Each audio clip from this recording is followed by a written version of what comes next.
शंकर नाम का एक लड़का था जो अपनी माँ सविता और बहन गुड़िया के साथ रामपुर के गांव में रहता था। शंकर के पिताजी का देहांत उसके बचपन में ही हो चुका था। तब से शंकर की माँ ने ही घर के लिए पैसे कमाने की जिम्मेदारी उठाई। सविता ने बहुत मेहनत की अपने बच्चों का पालन पोषण करने के लिए। पैसों की कमी की वजह से शंकर ने स्कूल छोड़ दिया और अपनी माँ के साथ काम करने लग गया और उन्होंने गुड़िया की पढ़ाई को नहीं रोका। सविता इमारतें बनाने वाले सेंटों पर मजदूरी के काम करती थी। शंकर भी अपनी माँ के साथ काम पर जाने लगा। उसने देखा कि यह माहौल कुछ अलग और अनोखा था। कैसे ईंटों को जमा करके सीमेंट भर के दीवारें चढ़ाई जा रही थी, कैसे रेत और सीमेंट को मिलाया जा रहा था, फिर पूरे दीवार पर सीमेंट लगाया जा रहा था, फिर सूखे सीमेंट को जमाने के लिए पानी डाला जा रहा था और अंत में रंग लगाया जा रहा था। ये सब शंकर को बहुत पसंद आया। घर जाने के बाद, माँ मुझे इमारतें खड़ा करने का तरीका बहुत पसंद आया। सच में बेटा? फिर क्यों न तुम रोज़ मेरे साथ आ जाओ, सिर्फ काम करने के लिए नहीं, सब कुछ सीखने के लिए भी, और ताकि तुम एक दिन बड़े बिल्डर बन जाओ। हाँ माँ, मैं वादा करता हूँ। उस दिन से शंकर हर एक काम को गौर से देखने लगा।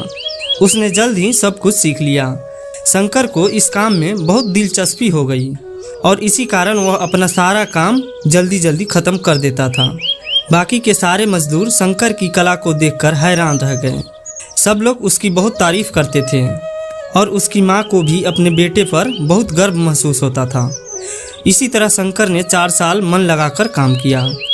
इसी दौरान शंकर की माँ की तबीयत अचानक से खराब हो गई और वह काम पर जाना बंद कर दी। अब शंकर अकेला था, जिसने बीमार माँ को भी संभालना था और अपनी बहन की पढ़ाई को भी। सेंटों की कमाई उनके लिए काफ़ी नहीं थी, तो शंकर ने सोचा कि वो खुद का कंस्ट्रक्शन का कारोबार शुरू करेगा।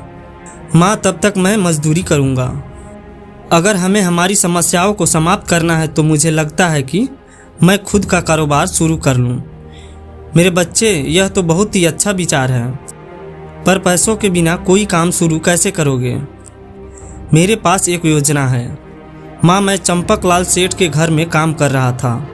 उन्होंने मेरा काम देखकर बोले कि वो मुझे जब भी ज़रूरत हो तब वो मेरी मदद करेंगे। अब उनके घर का काम भी अधूरा रह गया है। मैं उनसे पैसे लेकर उनका काम ख़त्म कर दूंगा। तुम बहुत बुद्धिमान और कलाकार हो बेटा। जाओ, सेठ साहब से बात कर लो, देखते हैं क्या होगा। चंपकलाल के पास जाकर अपनी योजना के बारे में उनको बोलता है। अरे बेटा, इतनी उम्र में तुम्हें बहुत कुछ सहना पड़ रहा है। मैं तुम्हारी मदद ज़रूर करूँगा, पर ऐसे काम करने के लिए तुम्हें कम से कम 10 आदमी की ज़रूरत है। तुम कहाँ से लाओगे?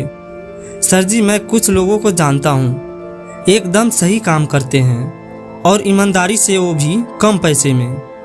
आजकल ऐसे लोग कहाँ पे मिलेंगे? शंकर, मैं और मेरी दोस्त बहुत सालों से मजदूरी का काम कर रहे हैं। शायद हम दिन भर काम करके भी ये लालची बिल्डर लोग हमें ठीक से पैसे नहीं देते थे।